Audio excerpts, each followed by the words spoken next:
नमस्कार, मैं श्यामगिरी। आप देख रहे हैं टीएफडी इंडिया न्यूज 24। टीएफडी इंडिया न्यूज 24 में आप सभी दर्शकों का स्वागत है।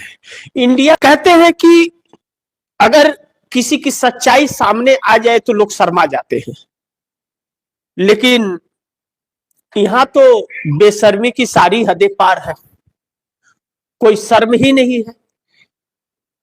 तो फिर यह तो वक्त बताएगा कि इसका अंजाम क्या होगा। यह तो अभी कुछ कहना थोड़ी जल्दबाजी होगी, लेकिन इस देश की राजनीति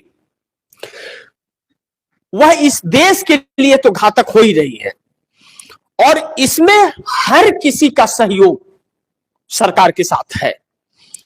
ब्यूरोक्रेसी का सहयोग है, संवैधानिक संस्थाओं का है, न्यायपालिका का है, और जो खुद नहीं कह पाती वह न्यायपालिका से कहवा देती है, जो न्यायपालिका नहीं कह पाती वह खुद कह देती है।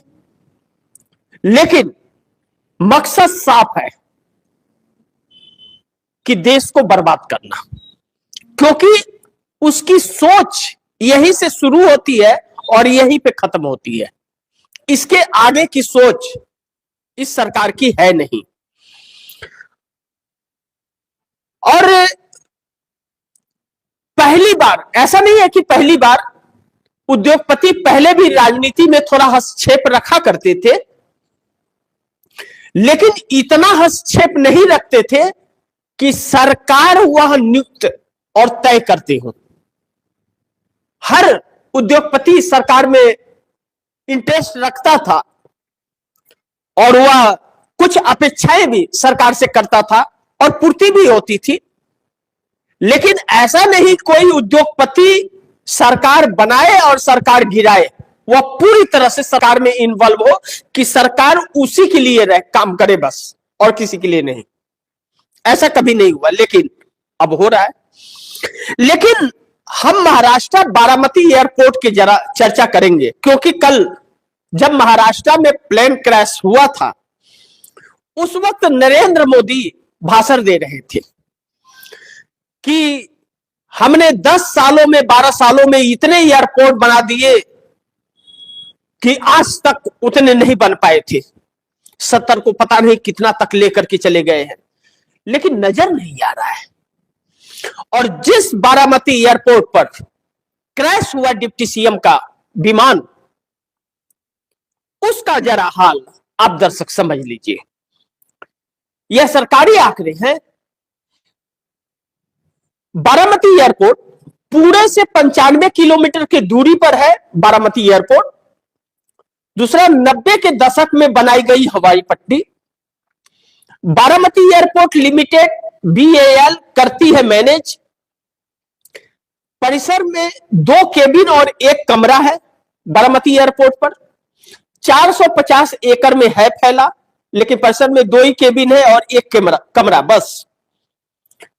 एयरपोर्ट परिसर में 2 ट्रेनिंग एकेडमी है। छात्र और इंटरव्यू के हवाले ATC, छात्र और इंस्ट्रक्टर के हवाले ATC है। अनकंट्रोल्ड एरोड्रोम की कैटेगरी में है ये एयरपोर्ट।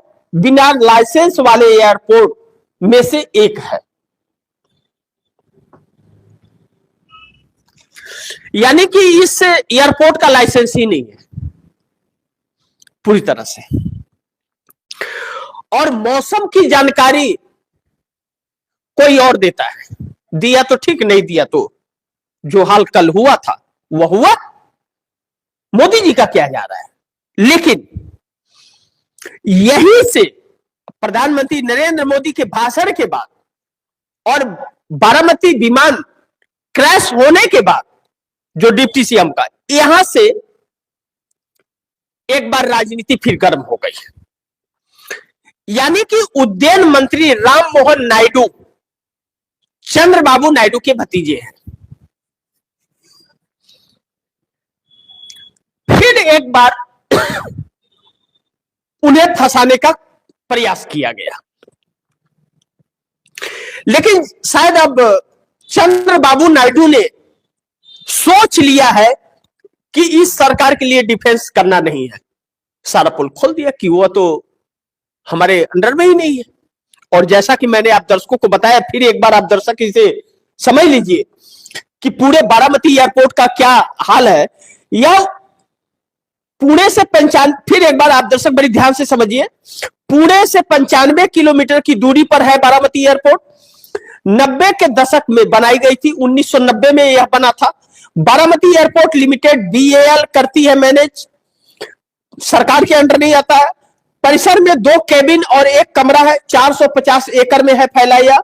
एयरपोर्ट परिसर में 2 ट्रेनिंग एकेडमी है जहां ट्रेनिंग दी जाती है, छात्र और इंस्ट्रक्टर के हवाले एटीसी है। अनकंट्रोल्ड एरोड्रोम की कैटेगरी में है एयरपोर्ट। बिना लाइसेंस वाले एयरपोर्ट में एक है। जितने बिना लाइसेंस वाले एयरपोर्ट है उसमें से यह भी, बारामती भी एक है। अब ऐसे में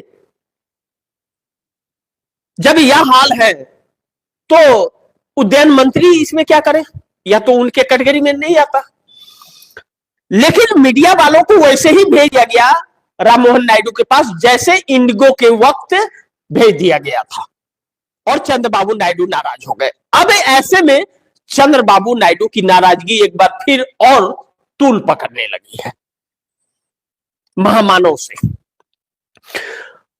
और कल ही नरेंद्र मोदी भाषण भी दे रहे थे इस पर, और वह वायरल किया जा रहा था कि एयरपोर्ट का तो बहुत हाल है, देश बदल रहा है और बहुत लंबे विजन पर हम लेके जा रहे हैं, देश मालामाल हो जाएगा, स्वर्ग बन जाएगा, यह सब कर रहे थे। भले आप गुलाम बन जाइए, तो कौन सा मालामाल होगा यह आप समझ सकते हैं अच्छे दिन के वादे से। लेकिन ऐसे में गौतम अडानी बड़ी अहम हो गए हैं। भले अरेस्ट वारंट निकल गया है, कब जेल चले जाएंगे कोई ठिकाना नहीं है, बचाने की कोशिश की जा रही है, समझौते की कोशिश की जा रही है, लेकिन उनकी संपत्ति अब घटने लगी है लगातार, और लगातार उनके शेयर मार्केट फ्लॉप होते जा रहे हैं। ऐसे में एयरपोर्ट अडानी का है, ट्रेनिंग सेंटर अडानी का होगा, पायलट ट्रेनिंग अडानी के वो में करेंगे, निगरानी में करेंगे, विमान उन्हीं की निगरानी में चलेगा, और जवाब उद्यान मंत्री से मांगा जाएगा। आप सोच सकते हैं कि राम मोहन नायडू की हिम्मत हो कि अडानी से सवाल पूछ दे कि एयरपोर्ट पे ऐसे कैसे हो गया? है हिम्मत? यह हिम्मत नरेंद्र मोदी में नहीं है। जी हां, आपने सही सुना, नरेंद्र मोदी जो प्रधानमंत्री है उनके अंदर हिम्मत नहीं है कि अडानी से यह सवाल कर दे कि आप क्या कर रहे हैं, आप इस पर रोकिए वरना हमें एक्शन लेना पड़ेगा। हां, अडानी कह सकते हैं कि सुधर जाओ वरना कुर्सी से उठा फेंकूंगा, अडानी कह सकते हैं इस बात को, इसमें कोई शक नहीं होना चाहिए किसी को, क्योंकि उद्योगपतियों की गुलाम सरकार है और उसके लिए पूरे देश को एक ऐसे मोड़ पर ला करके खड़ी कर दी है कि लोगों को खाने के लाले पड़ गए हैं। अब अडानी अगर कंगाल होते हैं अमेरिका के एक्शन के बाद, तो यह देश भी कंगाल होगा, क्योंकि देश की सारी संपत्ति तो उन्हें ही बेच रखी है। लेकिन दूसरी तरफ नीतीश नायडू की राजनीति अब बदलेगी। हर्ष देख लिया है महाराष्ट्र का कि क्या हर्ष हुआ है, जिस पर हम लोग गंभीर रूप से चर्चा करेंगे। तो नीतीश नायडू की राजनीति कुछ बदलती नजर आ रही है। लेकिन जिस इंडिया गठबंधन की मैं बात कर रहा हूं कि इंडिया गठबंधन अगर यह मौका गवाया अगर, तो फिर मौका हाथ आएगा, इसकी संभावना दूर दूर तक नजर नहीं आ रही है। क्योंकि आप दर्शक इसे समझ सकते हैं भली भांति कि किस तरह से साधु संत से लेकर के समर तक, ठाकुर ब्राह्मण दलित अति पिछड़े यूजीसी को लेकर के सब कोई सड़क पर है, लेकिन साजिशों की बौछार नहीं रुक रही है, साजिशें रुक नहीं रही हैं। इस सरकार ने यूजीसी के जो नियम बनाए और जिस तरह से हर कोई सड़क पर आ गया है, सुप्रीम कोर्ट ने उन नियमों पर रोक लगाई है, उन नियमों पर रोक लगा करके कहा कि जाइए फिर से बना के लाइए। मुझे तो खास करके अगर पर्सनल कहूं तो मुझे भरोसा न्यायपालिका पे नहीं है, खत्म हो गया है और भरोसा करने लायक वो भी नहीं है वह। लेकिन जब जनता बेकाबू हो रही है, सड़क पर हर वर्ग उतर रहे हैं और भारतीय जनता पार्टी को नुकसान हो रहा है, तो अब मोदी जी माफी नहीं मांगेंगे, भले देश झुलस जाए और देश बर्बाद हो जाए।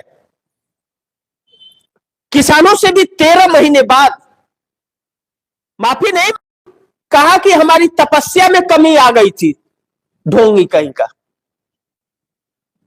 ढोंग करने वाला व्यक्ति कह रहा है कि हमारी तपस्या में कमी आ गई, और शंकराचार्य जो तपस्या करते हैं उनको अपमान करता है, उससे सर्टिफिकेट मांगता है और खुद सर्टिफिकेट दिखा नहीं सकते। तो ये जो हालात बन रहे हैं कि झूठ को इतना चिल्ला चिल्ला करके बोलो कि झूठ सच लगने लगे, जो यह पाखंड चल रहा है, मुख्य बिंदु यही है। यही इस देश को बर्बाद करने का और इस हालात में लाने का यही एक कारण है, जो पूरे विश्व में भारत अलग थलग पड़ गया है। हर चीज फेल है इस सरकार की, हर चीज फेल है, लेकिन फिर भी तानाशाहियां और घमंड चरम सीमा पर है।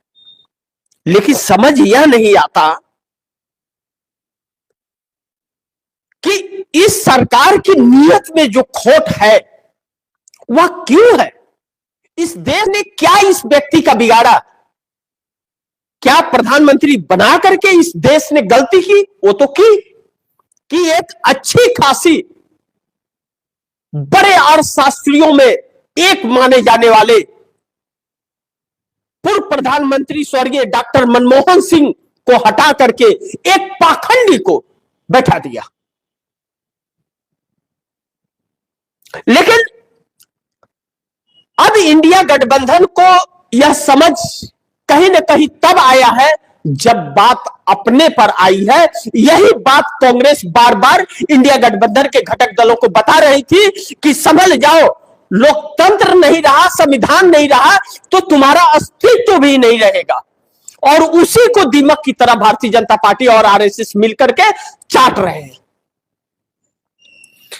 अब ऐसे में 4-5 बड़ी अहम सवाल है जिस पर चर्चा करना हम लोगों को बड़ी जरूरी है, जो समझना बहुत जरूरी है। पहला कि अदानी से शुरू करना चाहिए, क्योंकि वही शख्स है जिसने प्रधानमंत्री बनाने के लिए खर्च किए, और वही शख्स है जो इस देश को बेच रहा है और लूट रहा है। बाकी सब तो मोहरे हैं।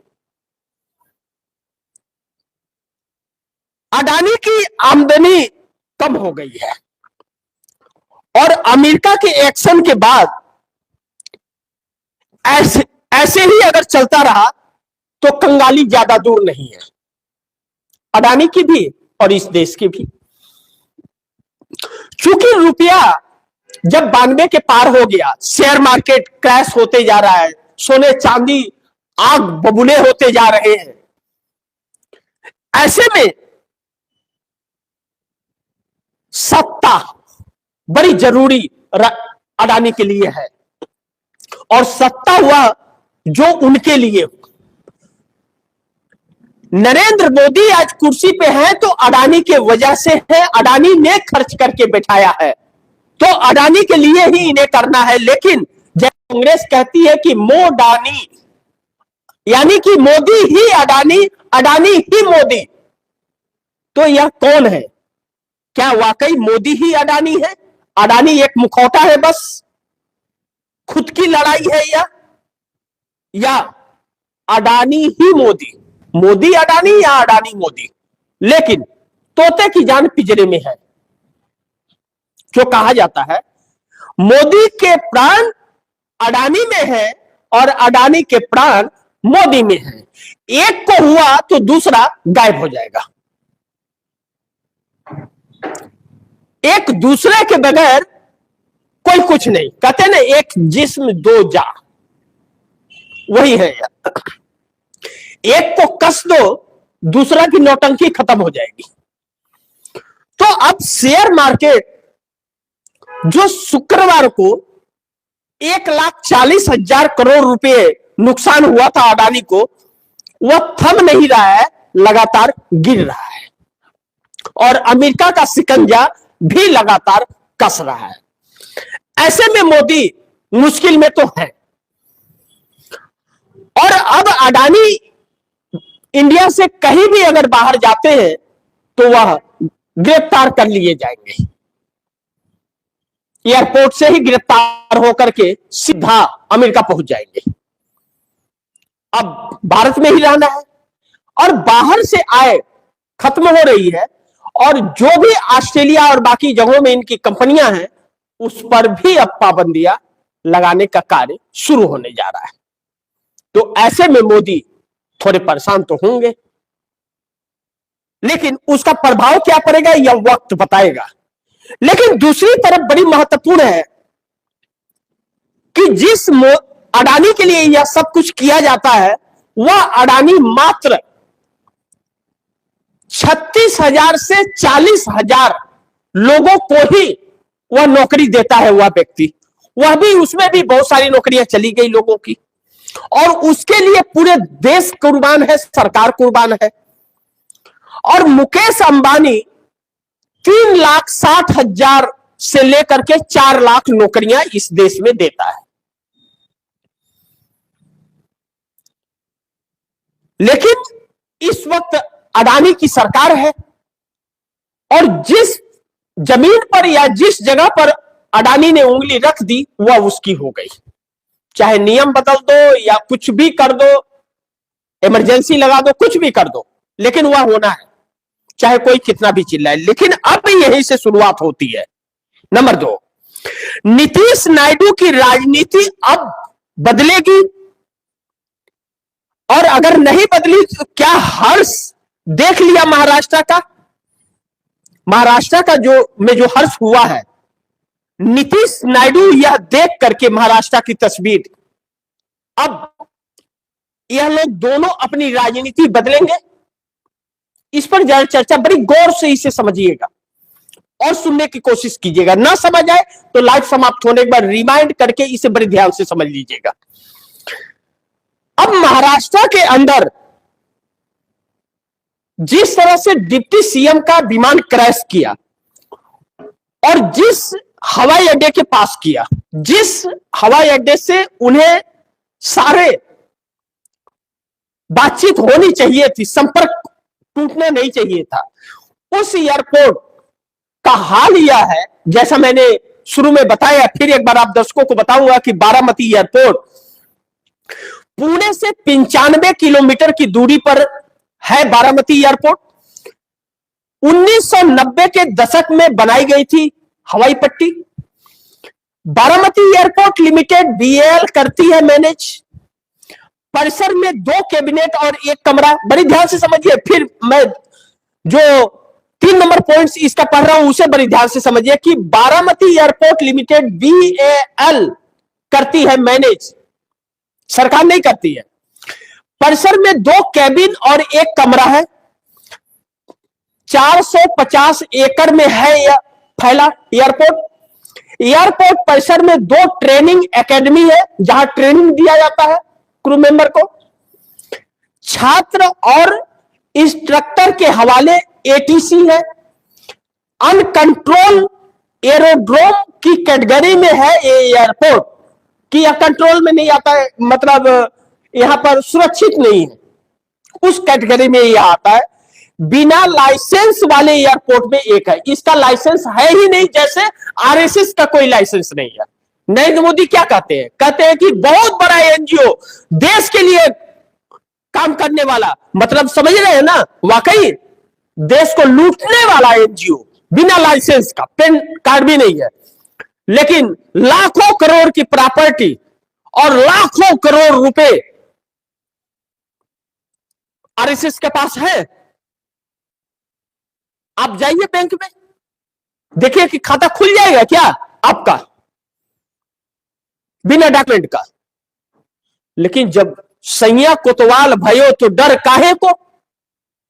सब बपौती है भाई, यह पूरा देश बपौती है उन लोगों का जो अंग्रेजों के साथ थे, इस देश की आजादी के लड़ाई के वक्त, जिन्होंने सिर्फ लूटने का सपना देखा,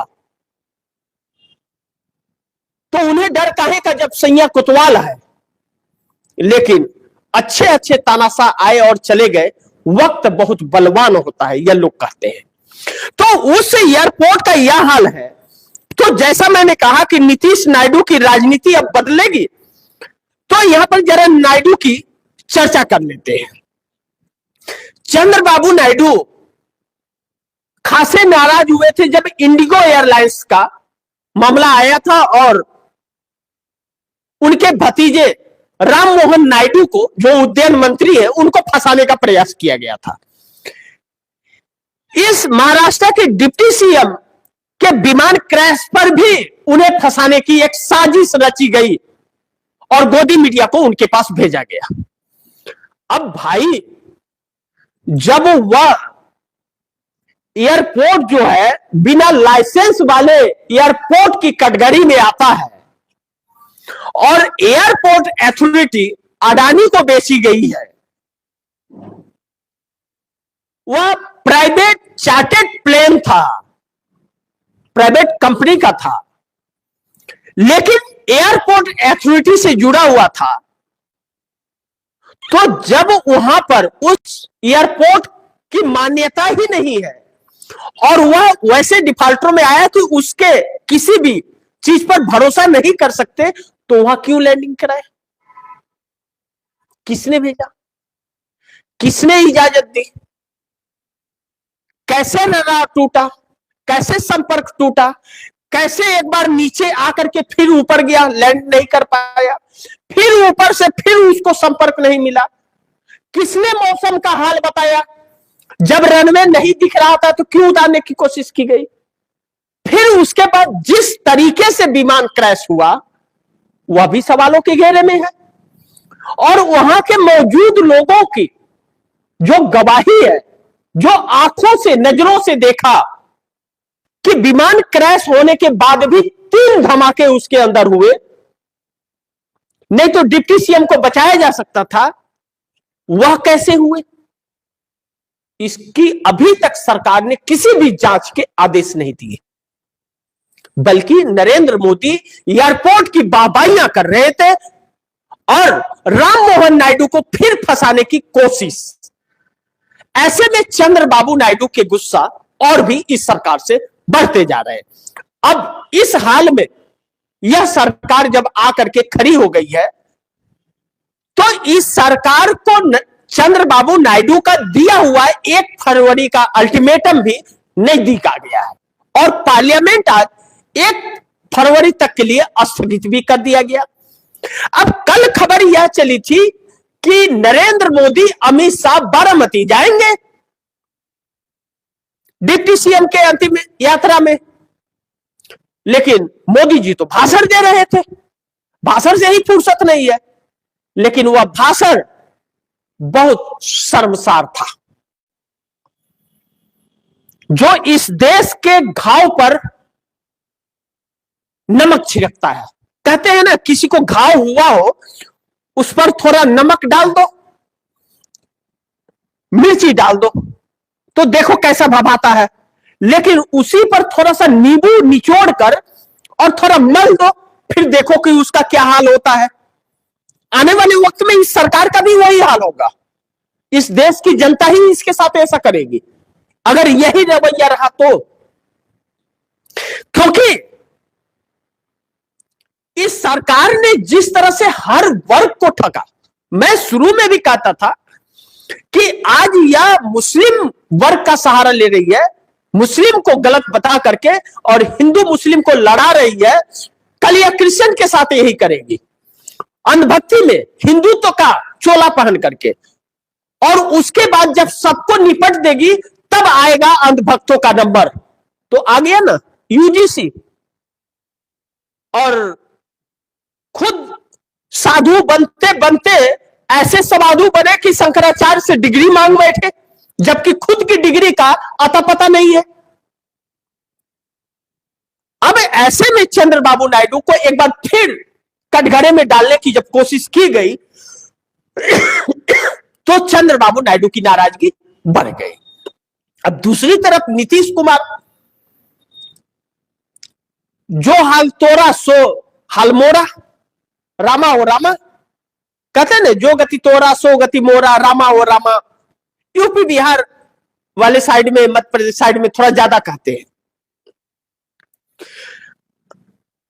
अब नीतीश कुमार भी देख रहे हैं कि गठबंधन के लोगों का, या जो इस सरकार के खिलाफ जाने की कोशिश करता है तो करती क्या, तो अगर बार बार गांव में बिजली आ रही है, बार बार ट्रांसफार्मर से गड़बड़ हो रहा है और ट्रांसफार्मर ही सड़ा हुआ है, ऊपर से पेंट पांट खाली पोता हुआ है, तो आप मीटर अपने घर का सही कराओगे, मीटर बार बार चमकाओगे पूछोगे तो थोड़ी आ जाएगा बिजली। उस ट्रांसफार्मर को बदल दो। तो वही मोदी ट्रांसफार्मर है, बदलो। तो इस पे कहा जा रहा है, मेरे को अभी भी विश्वास नहीं हो रहा है इस बात का, लेकिन कहा जा रहा है कि नीतीश कुमार इस पर अब थोड़ा तेजी कर दिए हैं। कितना तेजी है यह आने वाला वक्त बताएगा, लेकिन घातक जरूर मोदी सरकार इस देश के लिए हो गई है।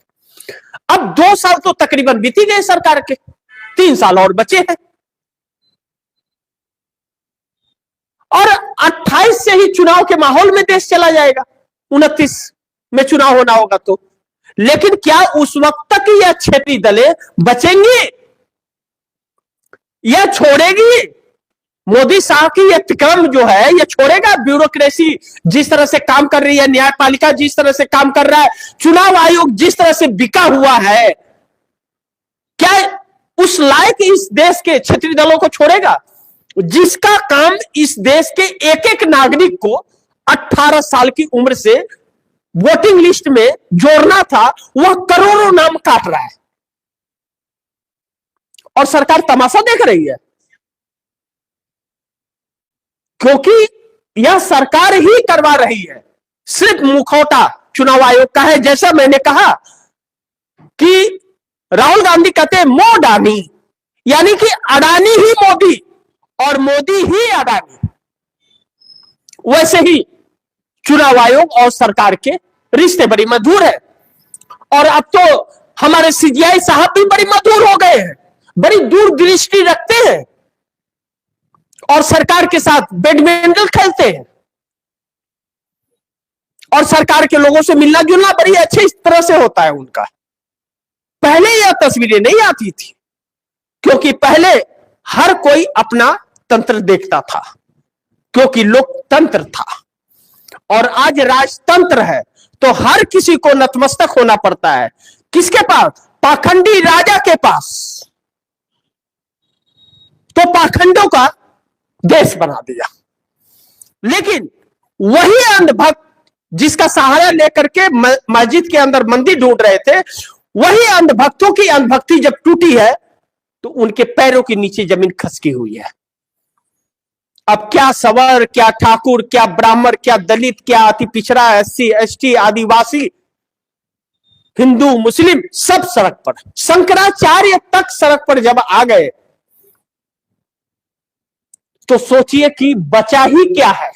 तो इनका कितना बड़ा हिंदुत्व का पाखंड था वह खुल के आ गया। तो जब सरकार फंसी है यूजीसी के मामले में, तो सुप्रीम कोर्ट कहता है भाई आपके नियमों पर मैं रोक लगाता हूं, थोड़ा माहौल शांत होने दो, फिर लागू कर देना। बाकी तो मैं फैसला देने के लिए बैठा ही हूं, क्योंकि सूर्यकांत तो, इनकी तो कार्यकाल भी ज्यादा है सूर्यकांत का। तो अब यह जो हालात और परिस्थितियां देश में बनी है यह बड़ी नाजुक है। तो अब शायद नीतीश नायडू को भी समझ आ रहा है, और एकनाथ शिंदे अभी भी असमंजस परिस्थिति में सिर्फ जुबान के बाण, बातों के बाण ही चल रहे हैं। लेकिन जैसे ही नायडू के भतीजे को फंसाने की कोशिश हुई, वैसे नायडू थोड़ी सी सतर्कता, अपनी सक्रियता बढ़ा दिए। देखते आगे क्या होता है। लेकिन इंडिया गठबंधन ने अगर यह मौका गंवा दिया तो फिर क्षेत्रीय दलों का अस्तित्व जो है वह समाप्त हो जाएगा। जैसा नीतीश, नायडू, शिंदे का हाल है, अगर इंडिया गठबंधन लाने में सफल हो जाता है फिर तो ठीक है, अन्यथा क्षेत्रीय दलों का अस्तित्व समाप्त हो जाएगा। राहुल ने तो साफ कर दिया है, बैठक में राहुल गांधी ने तो साफ कर दिया है, और कांग्रेस ने इंडिया का दामन भी छोड़ दिया है। कांग्रेस इंडिया में नहीं है, अब वह अलग चल रही है, लेकिन इंडिया के साथ है।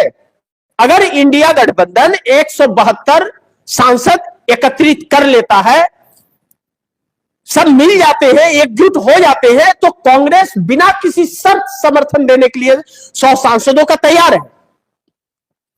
चूंकि यही क्षेत्रीय दल कांग्रेस को कमजोर कर रहे थे और कांग्रेस का फायदा उठा करके राजनीति कर रहे थे और आरोप कांग्रेस पे मर रहे थे, तो कांग्रेस ने अलग रास्ता अपना लिया, और जैसे ही कांग्रेस ने अलग रास्ता अपनाया, सबके होश ठिकाने आ गए हैं, अकल ठिकाने आ गई है सबकी। अब ऐसे में पश्चिम बंगाल और असम चुनाव और पश्चिम बंगाल या मोदी और शाह के भविष्य का फैसला करेगा, या फिर चंद्रबाबू नायडू करेंगे फैसला। बड़ी ध्यान से समझिए, पश्चिम बंगाल में चुनाव है और असम में भी है। पश्चिम बंगाल में विपक्ष की यानी कि ममता बनर्जी की सरकार है, असम में भारतीय जनता पार्टी हेमंत बिस्वा शर्मा की सरकार है। अब असम में कांग्रेस से सीधा फाइट है भाजपा का, और पश्चिम बंगाल में ममता बनर्जी से। लेकिन अभी तक जो जीत मिली है भाजपा को, वह भाजपा शासित राज्य या एनडीए गठबंधन शासित राज्यों में सफलता मिली है, क्योंकि वहां ब्यूरोक्रेसी से लेकर के चुनाव आयोग तक सब साथ खड़े थे। लेकिन दूसरे के राज्यों में सफलता नहीं मिली, जैसे झारखंड में नहीं सफलता मिल पाई। तो पश्चिम बंगाल में तो शक है कि इनकी मंशा पूरी हो पाए, जिस तरह से ममता बनर्जी सक्रिय है। और ममता बनर्जी अगर पश्चिम बंगाल में फेल होती है तो ममता बनर्जी का अस्तित्व खत्म हो जाएगा, फिर और किसी राज्य में तो उनका वजूद है नहीं। तब पिकिर पिकिर बोलना, सब माइक लेकर के गायब हो जाएगा। और यह साम दंड भेदभाव सब चल ही रही है, चुनाव आयोग पूरी तरह से साथी है। और चुनाव के वक्त जैसे बिहार में गुजरात से भेजे थे, वैसे ही गुजरात से भेज देंगे। पश्चिम बंगाल के प्रशासन को हाथ बांध कर बैठा देंगे, क्या फर्क पड़ता है। जब भाई तानाशाही दिखानी है, लोकतंत्र जीरो है, तो कुछ भी हो सकता है। फेल हो गई, आसाम में सफल नहीं हो पाई, जनता ही अगर भाजपा के विपरीत चली गई और दोनों स्टेट हार गई भाजपा, तब मोदी साहब पर ब्रेक लगना शुरू हो जाएगा। यानी कि तब यह होगा कि एसआईआर भी इनका काम नहीं आया। लेकिन इसकी संभावना बहुत कम है। जैसा कि मैंने इसमें कहा कि या चंद्रबाबू नायडू करेंगे फैसला, यानी कि यह सरकार जब तक है तब तक संकट के बादल हर किसी पर गहराएंगे। किसके? वोट चोरी से लेकर के तानाशाही तक, आपके साथ धोखा का। और यह सरकार किसी को नहीं छोड़ रही है। मैंने जैसा भक्तों की बात कही ना, वह भी तो हम सबके भाई हैं।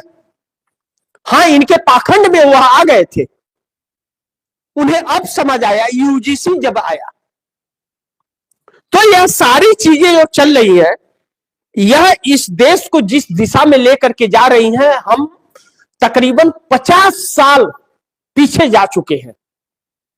और 50 साल पीछे जाकर के एक पाखंड में हम इस वक्त जी रहे हैं। उस वक्त चूंकि आरएसएस का जनसंघ था जो पाखंड फैलाता था, और वह जनसंघ खत्म होकर 1980 में भारतीय जनता पार्टी नाम उसका नामकरण हुआ, और आज तक नामकरण ही हो रहा है। और अब भाजपा पाखंड फैला रही है। इस पाखंड को समझना बहुत जरूरी है, अन्यथा कहते हैं ना, इतनी देर न हो जाए कि तब पछताए होत है क्या जब चिड़िया चुन गई खेत। लेकिन इस वक्त मोदी ऊंट पे बैठे हैं, फिर भी कुत्ता काट रहा है। इसे कहते हैं वक्त बुरा होना। लेकिन अब बचने का यह सरकार और कौन सा अगला तरकीब निकालती है और अगला दूसरा पाखंड क्या होता है, यह देखना बड़ी महत्वपूर्ण होगा। लेकिन इंडिया गठबंधन में अगर नीतीश नायडू शिंदे को लाने की तैयारी चल रही है और लाने में अगर सफल हो जाती है, फिर तो यथा स्थिति पर रोका जा सकता है। अन्यथा आने वाला वक्त ही बताएगा इस देश के साथ क्या होगा और यह सरकार किस हद तक जाएगी। लेकिन सुप्रीम कोर्ट ने यूजीसी के नियमों पर जो रोक लगाई है, उससे आंदोलन रुक जाएगा, इसकी भी संभावना बहुत कम है कि सरकार को इससे राहत मिल जाएगी, या सरकार ने जो दांव चला है सुप्रीम कोर्ट के जरिए इससे राहत मिलेगी, इसकी भी संभावना बहुत कम लग रही है। तो थोड़ा इंतजार कीजिए, इस सरकार का बहुत कुछ तस्वीर आप दर्शकों के सामने आने वाला है। आगे देखते हैं क्या होता है, जो भी होगा खबरें आप दर्शकों तक लाते रहूंगा। आप दर्शकों की क्या राय है, क्या सुझाव है, कमेंट बॉक्स में जरूर दीजिएगा और इस खबर को ज्यादा से ज्यादा शेयर कीजिएगा। अपने दोस्तों को भी कहिएगा आगे शेयर करें। आपने अगर टेबडी इंडिया न्यूज 24 को सब्सक्राइब नहीं किया, सब्सक्राइब कर लीजिए, अपने दोस्तों को भी कहिएगा। मिलते हैं फिर अगली खबर के साथ, तब तक के लिए नमस्कार।